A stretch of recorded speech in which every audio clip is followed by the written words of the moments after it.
దేశవ్యాప్తంగా లోక్సభ ఫలితాల్లో single largest పార్టీగా బీజేపీ అవతరించింది. మ్యాజిక్ ఫిగర్ దాటింది ఎన్డీఏ. 290కి పైగా స్థానాల్లో ఎన్డీఏ అభ్యర్థులు ఆధిక్యంలో కొనసాగుతున్నారు. ఇక దీనికి సంబంధించి మరింత సమాచారం అందించడానికి మా ప్రతినిధి రాజేశ్వరి లైవ్ లో సిద్ధంగా ఉన్నారు. Rajeshwari, over to you. Right, thank you Sreela. మొత్తంగా చూసుకుంటే దేశవ్యాప్తంగా రిలీజ్ అవుతున్న ఈ ఎన్నికల ఫలితాలు అనేవి ఇంకా ఉత్కంఠతోనే కొనసాగుతున్నాయి. టోటల్ గా ఉన్న 543 పార్లమెంట్ స్థానాల్లో కూడా ఇప్పటి వరకు అందిన సమాచారం ప్రకారం చూసుకుంటే 291 స్థానాలను ఎన్డీఏ కూటమి, అలాగే 234 స్థానాలను ఎన్డీఏ కూటమి, 18 స్థానాల్లో ఇతరులు కూడా లీడింగ్ లో ఉన్నారు. కొన్ని స్థానాలు మాత్రం ఇప్పటి వరకు అనౌన్స్ చేయడం జరిగింది గెలుపుకు సంబంధించి. అయితే పర్టికులర్ గా మొదటి నుంచి కూడా ఎన్డీఏ కూటమి 400 పైచిలకు సీట్లు సాధిస్తుందని ప్రధాని మోదీ చాలా ధీమాగా ఉన్నారు. కేవలం బీజేపీనే ఇండివిజువల్ గా 370 అబౌవ్ సీట్స్ అయితే సాధిస్తుందని చెప్పినప్పటికీ 291 ప్రస్తుతానికైతే ఆ సీట్స్ వరకు మాత్రమే పరిమితమైంది. అయితే ఉత్తరాదిలో కాస్త హవా తగ్గిందని చెప్పాలి. మరీ ముఖ్యంగా కీలక రాష్ట్రాలైన ఉత్తరప్రదేశ్లో ఎక్కువ పార్లమెంట్ స్థానాలు ఉంటాయి. 80 పార్లమెంట్ స్థానాలున్న ఉత్తరప్రదేశ్లో బీజేపీ వెనుకంజ వేసింది. At the same time Maharashtra విషయానికి వస్తే కూడా అలాంటి సిచ్యువేషన్ కనిపిస్తోంది. మరీ ముఖ్యంగా దేశవ్యాప్తంగా ఉన్న ప్రాంతీయ పార్టీలున్న చోట బీజేపీ చాలా ఎక్కువగా ర్యాలీలు, సభలు నిర్వహించినప్పటికీ కూడా పెద్దగా ప్రభావం చూపించలేకపోయిందని చెప్పాలి. అయితే దక్షిణాది విషయానికి వస్తే కనుక కేరళలో తప్ప మిగతా రాష్ట్రాల్లో నెమ్మదిగా బీజేపీ పుంజుకుంటూ వస్తోంది. ఆల్రెడీ కర్ణాటకలో కొంత మెరుగ్గా కనిపిస్తోంది. తమిళనాట అన్నామలై వచ్చిన తర్వాత కూడా కొంత బెటర్గా కనిపిస్తోంది. ఇక మరీ ముఖ్యంగా ఆంధ్రప్రదేశ్ విషయంలో అయితే మొదటి నుంచి కూడా చాలా కాన్ఫిడెంట్గా ఉంది. అందుకే గతంలో అమిత్ షా కూడా కీలక వ్యాఖ్యలు చేశారు. దక్షిణాదిలో వీలైనన్ని ఎక్కువ సీట్లు గెలుస్తామని ఆయన ధీమా వ్యక్తం చేశారు. అఫ్కోర్స్ ఎన్డీఏ కూటమిలో ఉన్న టీడీపీ, జనసేన రిజల్ట్స్ కూడా మనం చూస్తున్నాం. సో ఎక్కువ స్థానాలు గెలుపొందారు కనుక వీరు ఎన్డీఏ కూటమితో వెళ్తారు కనుక ఆ కాన్ఫిడెన్స్ అనేది గతంలో అమిత్ షా కానీ ప్రధాని మోదీ కానీ చూపించడం జరిగింది. అయితే పర్టికులర్గా ఇక్కడ ఉత్తరాదిలో బీజేపీకి సంబంధించి కాస్త హవా తగ్గినప్పటికీ కాంగ్రెస్ పార్టీ అయితే పుంజుకుందని చెప్పాలి. ఆల్రెడీ దక్షిణాదిలో పాగా వేసింది. దక్షిణాదిలో కూడా కాస్త బెటర్గా ఉంది. ఇప్పటికైతే 234 స్థానాల వరకు కాంగ్రెస్ పార్టీ చేరుకోవటం అనేది ఇక్కడ మనం గమనించాలి. కీలకంగా ప్రధాని మోదీయే నేరుగా దుష్ప్రచారం చేసినప్పటికీ, హేట్ స్పీచ్ అంటూ కూడా ఆయన వ్యాఖ్యలు బయటకు వచ్చినప్పటికీ కూడా కొంత ఆ ఇంపాక్ట్ ఏమైనా ఉందా? గతంలో ప్రాంతీయ పార్టీల కీలక నేతలపైన, అలాగే నయానో భయానో వారిపై పెట్టిన కేసుల ఇంపాక్ట్ అనేది కొంత ఉందా? లేకపోతే రాజ్యాంగాన్ని మార్చివేసేస్తారు అంటూ కాంగ్రెస్ పార్టీ జనంలోకి బలంగా తీసుకువెళ్లిన అంశం కూడా ఇక్కడ ప్రధానంగా చర్చించుకోవాలి.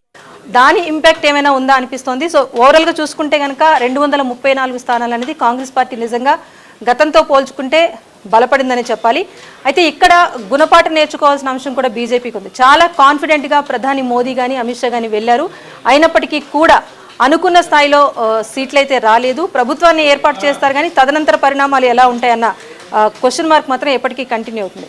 ఇక మోదీ పోటీ చేసిన వారణాసిలో 9 సార్లుగా బీజేపీ గెలుచుకుంటూ వస్తోంది. ఇప్పుడు కూడా ప్రధాని మోదీ 1,50,000 ఓట్ల మెజార్టీతో అక్కడ గెలుపొందారు. అటు అమిత్ షా ఇలా కీలక నేతలంతా కూడా బీజేపీ నుంచి గెలుపొందారు. స్మృతి ఇరానీ లాంటి కొంతమంది అతిగా వ్యాఖ్యలు చేయటం వల్ల ఓడిపోయిన సిచ్యువేషన్ కూడా కనిపిస్తోంది. అయితే మరీ ముఖ్యంగా ఒడిశా కానీ, బీహార్ కానీ, మహారాష్ట్ర, ఇటు కేరళ, తమిళనాడు ఇలాంటి ప్రాంతీయ పార్టీలు, ఏపీ, తెలంగాణ ప్రాంతీయ పార్టీలు ఉన్న చోట బీజేపీ పాగా వేయాలని ప్రయత్నించింది. ఈ రాష్ట్రాల్లో కనుక సీట్లు సాధిస్తే కనుక బీజేపీ గతంలో ఉత్తరాదిలో బలంగా ఉంది కనుక అవి ఇవి కలిపి 400 అబౌవ్ సీట్స్ వస్తాయని చెప్పి ఆశించినప్పటికీ కూడా అంచనాలు తప్పాయని చెప్పాలి. ప్రాంతీయ పార్టీలు ఉన్న చోట కాస్త మెరుగ్గా స్థానాలు సాధించినప్పటికీ కూడా ఉత్తరాదిలో అయితే కాస్త వెనుకంజ వేసిన సిచ్యువేషన్ అయితే పర్టికులర్గా కనిపిస్తోంది. ఇది ఓవరాల్గా నేషన్ వైడ్ మనం చూసుకుంటే కనుక ఉన్న సిచ్యువేషన్ ఇది. సో టోటల్గా మూడోసారి ప్రభుత్వ ఏర్పాటు అయితే జరుగుతుంది కానీ తదనంతర పరిణామాలు ఎలా ఉంటాయని మాత్రం వేచి చూడాల్సిందే. పర్టికులర్గా ఇక తెలంగాణకు సంబంధించి చూసుకుంటే పార్లమెంట్ స్థానాల్లో మొత్తం 17 స్థానాలకు సంబంధించి కూడా కౌంటింగ్ ఇంకా కొనసాగుతోంది. లీడింగ్ ప్లేసెస్ అనౌన్స్మెంట్ కూడా జరిగింది. ఇక్కడ పర్టికులర్గా చూసుకుంటే 8 స్థానాల్లో BJP, at the same time మరో 8 స్థానాల్లో కాంగ్రెస్ పార్టీ అయితే గెలుపొందింది. ఒక స్థానం పర్టికులర్గా హైదరాబాద్కు సంబంధించి ఏఐఎంఐఎం అసదుద్దీన్ ఓవైసీ ఎవ్వరూ ఊహించినట్టుగా 3 లక్షల పైచిలకు మెజార్టీతో ఆయన మరొకసారి గెలుపొందారు. 5th టైం ఎంపీగా అసదుద్దీన్ ఓవైసీ గెలుపొందారు. మాధవీలత ప్రభావం కొంత ఉంటుంది, బీజేపీ గెలుస్తుందేమో అన్న అనుమానాలు వ్యక్తమైనప్పటికీ కూడా హైదరాబాద్లో పట్టయితే కోల్పోం అని చెప్పి మరొకసారి ఎంఐఎం అయితే సందేశం పంపించింది అనటంలో ఎలాంటి సందేహం లేదు. ఇక రిమైనింగ్ నియోజకవర్గాల వారికి చూసుకుంటే కనుక మనం ఒకసారి చెక్ చేద్దాం. తెలంగాణకు సంబంధించి ఉన్న 17 స్థానాల్లో కూడా మనం చెప్పుకున్నట్టుగానే ఒక తీవ్రమైన పోటీ ఉందని చెప్పొచ్చు. 2019 ఎన్నికల్లో చూసుకుంటే బీజేపీ కేవలం ఒక 4 పార్లమెంట్ స్థానాలు మాత్రమే కైవసం చేసుకుంది. ఇప్పుడు 8 స్థానాలు కనుక మరొక 4 స్థానాల్లో బెటర్మెంట్ అనేది కనిపిస్తుందని చెప్పొచ్చు. ఇకపోతే కాంగ్రెస్ పార్టీ 12 స్థానాలు గెలుస్తామని చెప్పేసి ధీమా వ్యక్తం చేసింది. అయినప్పటికీ కూడా చూస్తున్నాం మనం 8 స్థానాలకే పరిమితమైన పరిస్థితి. ఇది హైదరాబాద్ సంబంధించి ఎంఐఎం పర్టికులర్గా ఇది ఇప్పటి వరకు చూసుకుంటే భారతీయ జనతా పార్టీ సంబంధించి 2 స్థానాల్లో పూర్తిగా గెలుపొందినట్టుగా అనౌన్స్ చేశారు. ఇంకా 6 స్థానాల్లో లీడింగ్లో కొనసాగుతోంది. కాంగ్రెస్ పార్టీకి సంబంధించి చూసుకుంటే 1 స్థానంలో గెలుపు సాధించింది. ఇంకా 7 స్థానాలకు సంబంధించి లీడింగ్లో అయితే కొనసాగుతున్న సిచ్యువేషన్ ఉంది. ఇక పర్టికులర్గా పార్లమెంట్ నియోజకవర్గాల వరకు చూసుకుంటే ఆదిలాబాద్లో ఇక్కడ బీఆర్ఎస్ నుంచి బీజేపీలోకి వచ్చారు గెడ్డం నగేష్ గారు. ఈయన అక్కడ గెలుపొందడం జరిగింది. పెద్దపల్లిలో చూసుకుంటే గెడ్డం వంశీ 1,00,000 మెజార్టీతో గెలుపొందారు. ఈయన కాంగ్రెస్ అభ్యర్థి. ఇక కరీంనగర్ నుంచి చూసుకుంటే ముందుగా ఉన్న ఎంపీగా ఉన్న బండి సంజయ్ మరొకసారి విజయం సాధించారు. ఇక్కడ బండి సంజయ్ కౌంటింగ్ స్టార్ట్ అయిన 4 రౌండ్లలోనే ఎవ్వరూ ఊహించని రీతిలో 1,50,000 పైచిలకు మెజార్టీ చూపించారు. ఆ తర్వాత కూడా ఆ మెజార్టీ పూర్తి స్థాయిలో కొనసాగింది. చివరికి 2,20,000 పైచిలకు మెజార్టీతో బీజేపీ క్యాండిడేట్ బండి సంజయ్ ఇక్కడ గెలుపొందారు. కానీ నిజామాబాద్ చూసుకుంటే పసుపు బోరు తీసుకొచ్చామని పదే ప్రచారం చేసిన అరవింద్ ఇక్కడ మరొకసారి గెలుపొందారు. ఈయన కూడా దాదాపు సెకండ్ టైం ఎంపీగా గెలుపొందారు. అనౌన్స్ చేయాల్సింది ఇంకా 1,00,000 మెజార్టీ అయితే ఇంకా కొనసాగుతున్న సిచ్యువేషన్ ఉంది. ఇక జహీరాబాద్ విషయానికి వస్తే ఇక్కడ కూడా కాంగ్రెస్ అభ్యర్థి సురేష్ షట్కర్ లీడ్లో ఉన్నారు. 47,000 పైచిలకు ఓట్ల మెజార్టీ అయితే ప్రస్తుతం కొనసాగుతుంది. ఇక మెదక్ విషయానికి వస్తే ఇక్కడ బీఆర్ఎస్ కంచుకోటగా ఉంది. ఇక్కడ 100% బీఆర్ఎస్ఏ స్థానాన్ని కైవసం చేసుకుంటుందని ఊహించినప్పటికీ కూడా ఇక్కడ బీఆర్ఎస్కి అయితే ఎదురు దెబ్బని చెప్పాలి. బీజేపీకి సంబంధించి రఘునందన్ రావు ఇక్కడ లీడింగ్లో ఉన్నారు. 40,000 అబౌవ్ ఇంకా మెజార్టీ అయితే కొనసాగుతోంది. అయితే రఘునందన్ రావు గతంలో ఎమ్మెల్యేగా పోటీ చేసి ఓడిపోయిన విషయం తెలిసిందే. తర్వాత కూడా ఎంపీగా ఎక్కువగా టార్గెట్ చేశారు, ప్రచారంతో ముందుకు వెళ్లారు, ఆయన గెలుపొందారు. ఇక మల్కాజ్గిరి విషయానికి వస్తే రేవంత్ రెడ్డి బాగా ప్రాచుర్యం ఉన్న ప్రాంతం ఇది. మల్కాజ్గిరిలో కూడా ఈటెల రాజేందర్ ఇప్పుడు ఘన విజయాన్ని సాధించారు. ఆల్రెడీ ఆయన మీడియా ముందు మాట్లాడటం కూడా జరిగింది. సికింద్రాబాద్ నియోజకవర్గానికి వస్తే బీజేపీ చీఫ్ కిషన్ రెడ్డి ఇక్కడ విజయం సాధించారు.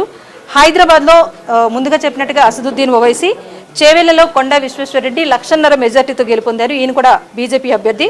ఇక మహబూబ్ నగర్లో చూసుకుంటే ఇక్కడ కాంగ్రెస్ బీజేపీ మధ్య చాలా గట్టి పోటీ అనేది కనిపించింది. స్టార్టింగ్లో ఒక 1,800 మెజార్టీ ఉండింది. ఆ తర్వాత ఆ మెజార్టీ ఒక 4,500 వరకు వచ్చింది. ఇక్కడ కీలక నేత డీకే అరుణ బీజేపీ నుంచి పోటీ చేసి లీడ్లో ఉన్నారు, గెలుపొందినట్టుగా తెలుస్తోంది. ఇక నాగర్ కర్నూలు విషయానికి వస్తే కాంగ్రెస్ సీనియర్ నేత మల్లు రవి ఇక్కడ లీడింగ్లో ఉన్నారు. నల్గొండలో జానారెడ్డి కుమారుడు రఘువీర్ రెడ్డి 50,000 పైచిలకు ఓట్లతో మెజార్టీతో ఉన్నారు. ఈయన కూడా కాంగ్రెస్ అభ్యర్థి. ఇక భువనగిరి విషయానికి వస్తే కిరణ్ కుమార్ రెడ్డి, ఈయన కూడా కాంగ్రెస్ అభ్యర్థి, పూర్తి స్థాయి మెజార్టీలతో వెళ్తున్నారు. ఇక వరంగల్ ఇక్కడికి వస్తే కడియం శ్రీహరి కుమార్తె కడియం కావ్య కాంగ్రెస్ పార్టీ తరఫున పోటీ చేశారు. ఇప్పటికి కూడా లీడింగ్లో కొనసాగుతున్నారు. మహబూబాబాద్లో కాంగ్రెస్ క్యాండిడేట్ బలరాం నాయక్ లీడింగ్లో ఉన్నారు. అలాగే ఖమ్మం నుంచి చూసుకుంటే కాంగ్రెస్ క్యాండిడేట్ రఘురామ్ రెడ్డి ఇక్కడ లీడింగ్లో ఉన్నారు. సో ఇప్పటివరకు అయితే కేవలం 3 స్థానాలకే మాత్రం సంబంధించి గెలుపు ఖాయమైనట్టుగా అనౌన్స్మెంట్ జరిగింది. ఇక రిమైనింగ్ కేంద్రాల్లో అయితే పూర్తి స్థాయి మెజార్టీ కనిపిస్తోంది. ఎక్కడైతే కాంగ్రెస్ పార్టీ అభ్యర్థులు ఉన్నారో అక్కడైతే మెజార్టీ వేలల్లో ఉంటే బీజేపీ క్యాండిడేట్స్ ఉన్న దగ్గర లక్షల్లో మెజార్టీ అనేది స్పష్టంగా కనిపిస్తోంది. సో ఇది దేనికి సంకేతం? 4 సీట్ల నుంచి 8 సీట్లకు గెలుపొందింది కనుక దక్షిణాదిలో తెలంగాణలో అసెంబ్లీ ఎన్నికల్లో అంతగా ప్రాభవం చూపించలేని బీజేపీ పార్లమెంట్ ఎన్నికల్లో అయితే కాస్త గట్టిగా నిలబడిందని చెప్పాలి. సో ఓవరాల్గా చూసుకుంటే కంపేరింగ్ విత్ ఉత్తరాది చూసుకుంటే దక్షిణాదిలో భారతీయ జనతా పార్టీ కొంత బాగా వేయగలిగింది, కాస్త బెటర్మెంట్ అనేది సాధించగలిగినప్పటికీ దేశవ్యాప్తంగా పొందిన సీట్ల విషయానికి వస్తే మాత్రం వెనుకంజలో ఉంది. సో అనుకున్న స్థానాలను కైవసం చేసుకోలేకపోయింది, ఓవర్ కాన్ఫిడెన్స్తో ముందుకు వెళ్ళారు. సో ఏదేమైనప్పటికీ కూడా ప్రభుత్వ ఏర్పాటు జరిగినప్పటికీ కూడా చాలా కేర్ఫుల్గా ఉండాల్సిన సమయమని చెప్పక తప్పదు. బీఆర్ఎస్ పరిస్థితి ఎలా ఉంది రాజేశ్వరి? ఎస్, బీఆర్ఎస్ విషయానికి వస్తే అసెంబ్లీ ఎన్నికల్లో బీఆర్ఎస్ గెలుస్తుంది అనుకున్నప్పటికీ కూడా ఎవరు ఊహించినట్టుగా కాంగ్రెస్ పార్టీ ప్రభుత్వాన్ని ఏర్పాటు చేసింది. ఆ తర్వాత పార్లమెంట్ ఎన్నికల్లో కూడా ప్రజలు ఒక తీర్పు ఇస్తారని చెప్పేసి మాజీ మంత్రి హరీష్ రావు కానీ కేటీఆర్ కానీ ప్రజల్లోకి వెళ్ళారు. సో పార్లమెంట్ విషయానికి వస్తే ప్రజల తీర్పు భిన్నంగా ఉంటుందని చెప్పి చాలా కాన్ఫిడెంట్గా ఉన్నారు. కానీ ఇటు కాంగ్రెస్ ఆరోపిస్తోంది ఏంటంటే బీజేపీ కాస్త లైట్గా తీసుకుంది కనుకనే బీజేపీ ఎక్కువ స్థానాల్లో గెలవగలిగింది, మరొకసారి బి పార్టీ అంటూ కూడా కాంగ్రెస్ పార్టీ కామెంట్ చేసింది. ఏదేమైనా ఒక్క స్థానంలో కూడా గెలుపొందలేదు కనుక బీఆర్ఎస్ అయితే పూర్తిగా తన ప్రాభవాన్ని కోల్పోయిందని చెప్పక తప్పదు. మనం ఆంధ్రాలో చూసుకున్నట్లయితే కంప్లీట్ గా కూటమికే ఆధిక్యత ఇచ్చారు ప్రజలందరూ కూడా. ఇక్కడ మనం ఓవరాల్ గా సెంట్రల్ వైజ్ గా చూసుకున్నట్లయితే ఎవరికి కూడా స్పష్టమైన మెజారిటీ రాలేదని చెప్పేసి ఇంతకుముందు కూడా ఖర్గే మాట్లాడడం జరిగింది, రాహుల్ గాంధీ కూడా మాట్లాడడం జరిగింది. ఎలా చూడొచ్చు దీన్ని? ఎస్, కూటమి విషయానికి వస్తే, ఏపీలో విషయానికి వస్తే ఇక్కడ కూడా కూటమి టీడీపీ, జనసేన, బీజేపీ కలిసి ముందుకు వెళ్ళినప్పటికీ కూడా ఒకవేళ బీజేపీ ఒంటరిగా వెళ్తే 2019లో ఏం జరిగిందో చూసాం. సింగిల్ డిజిట్ ఓట్ షేరింగ్ కూడా రాని పరిస్థితి. అక్కడి నుంచి ఇప్పుడు కాస్త మెరుగ్గా 8 స్థానాల్లో బీజేపీ ఉండటం అనేది కొంత చెప్పుకోదగ్గ విషయం. ఇక కూటమిగా ముందుకు వెళ్ళటం కలిసి వచ్చింది. పాత స్నేహితులతో ముందుకు వెళ్తే ఘన విజయం సాధించవచ్చు అన్నదానికి ఉదాహరణగా నిలిచింది. ఎందుకంటే 2014లో ఇదే కూటమి ఎన్నికలకు వెళ్ళినప్పుడు గెలుపొందింది. 2019లో ఎవరికి వారే యమునా తీరా అన్నట్టుగా వెళ్ళారు. సో వైసీపీ ఘన విజయం సాధించింది. ఇప్పుడు 2024లో మళ్ళీ పాత మిత్రులందరూ కూడా కలిసి ముందుకు రావటం, కూటమిగా ఏర్పడటం.